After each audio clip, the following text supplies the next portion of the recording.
अगर आप में से कोई उम्रा या हज पर गया है तो ये वाला कहवा जरूर पिया होगा। उम्रे के बाद जब दूसरे या तीसरे पोर्शन में तवाफ करते हैं वहाँ ये कहवा मिलता है। मोस्टली दो तरह का होता है, एक कड़वा सा और एक हल्की सी मिठास वाला। उस वक्त इतनी थकन होती है कि जैसे ही ये पीते हैं तो फौरन एनर्जी आ जाती है। अभी भी जब मैं ज्यादा थकी हुई होती हूँ या मेरे हस्बैंड ने लेट नाइट कंप्यूटर पे काम करना होता है तो मैं ये कहवा जरूर बनाती हूँ।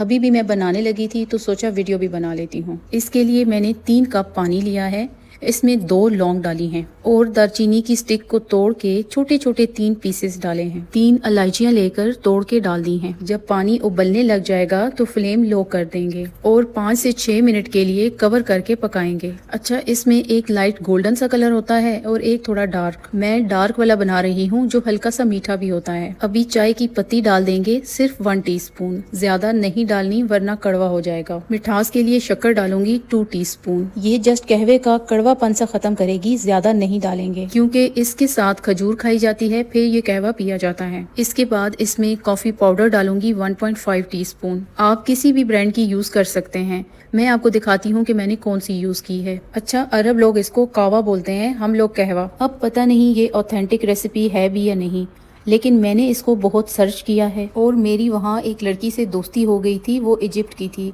उससे भी मैंने ये रेसिपी ली है। चाय की पत्ती डालने के बाद 2 से 3 मिनट पकाया था, फिर कॉफी डालने के बाद जस्ट मिक्स किया है। और जी यहाँ गरम गरम कहवा रेडी है, सर्व कर लेते हैं। इसको ऐसे ही छोटे छोटे कप्स में सर्व किया जाता है और साथ खजूरें दी जाती हैं। इसके साथ मैंने अपनी फेवरेट खजूरें रखी हैं, कलमी और अजवा। अच्छा, इस कहवे का टेस्ट बिल्कुल वैसा ही है जैसा वहाँ मिलता है। आप भी जब ज्यादा थके हों तो ये जरूर ट्राई कीजिएगा। ओके जी, अपना ख्याल रखें, मुझे दुआओं में याद रखें। अल्लाह हाफिज।